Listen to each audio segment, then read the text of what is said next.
30 ноември, Кавала, крепостта, най-високото място на крепостта, кулата и уникалният пейзаж на града и Бяло море. Долу има нещо като амфитеатър. Доста голям, между другото. Някакви концерти предполагам, че правят тук.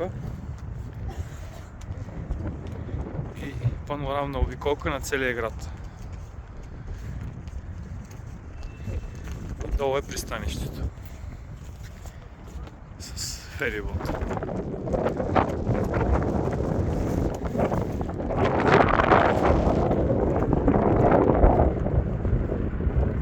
Ветровето, но не прекалено. Стои се нормално.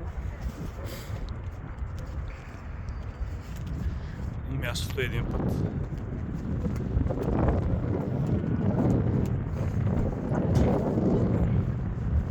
Препоръчвам посетители града задължително на крепостта. Няма такова място.